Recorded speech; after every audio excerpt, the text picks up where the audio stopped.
Kwa masikitiko makubwa, tunalazimika kuzungumzia hali ya usalama inayozidi kuzorota nchini Nigeria. Hali ambayo imeacha wananchi wakiishi kwa hofu na kukosa imani na uongozi wao. Taarifa za hivi karibuni kutoka jimbo la Benue State zinaeleza kuwa watu wenye silaha walivamia basi la abiria na kuwateka nyara wanafunzi waliokuwa wakielekea kufanya mitihani ya chuo kikuu.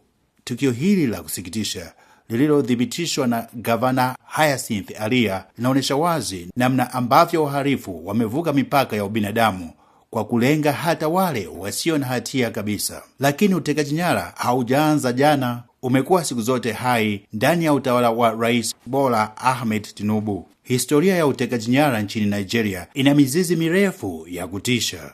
Makundi kama Boko Haram yamewahi kutekeleza matukio makubwa ya utekaji, ikiwemo kutekwa kwa wanafunzi 276 wa shule ya Chibok zaidi ya muongo mmoja uliopita, tukio lililoshutua dunia na kuibua tahadhari ya kimataifa. Hata hivyo, leo hii si kundi moja tu linalohusika. Makundi ya majambazi yameibuka hasa kaskazini mwa nchi, yakilenga vijiji vya mbali ambavyo vina uwepo mdogo wa vyombo vya usalama na serikali.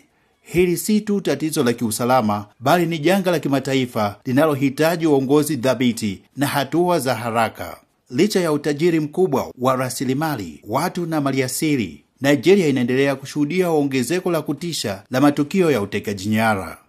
Wahalifu wasio wa kiserikali wamegeuza maisha ya raia wa kawaida kuwa ya mashaka, wakilenga watu bila kujali hadhi zao: wanafunzi, wakulima, wafanyabiashara na wasafiri wa kawaida. Kushindwa kwa serikali ya Tinubu kumezalisha hasira, hofu na kuporomoka kwa imani ya wananchi kwa serikali yao.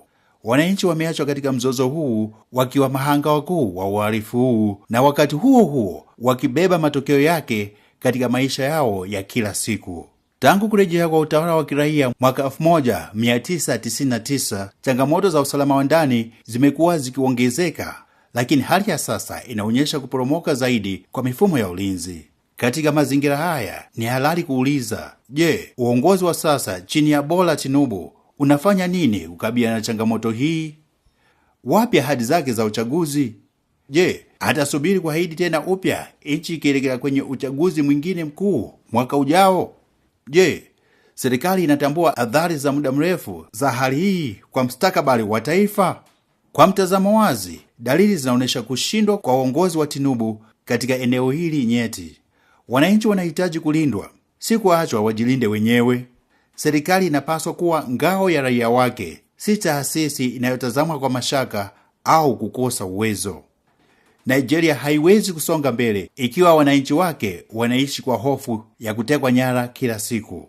Huu ni wakati wa uongozi kuonyesha udhabiti, uwajibikaji na dhamira ya kweli ya kulinda maisha ya watu wake. Bila hatua hizo, historia itahukumu kimya hiki kama kushindwa kwa Rais Bola Tinubu na wandani wake katika serikali ya APC.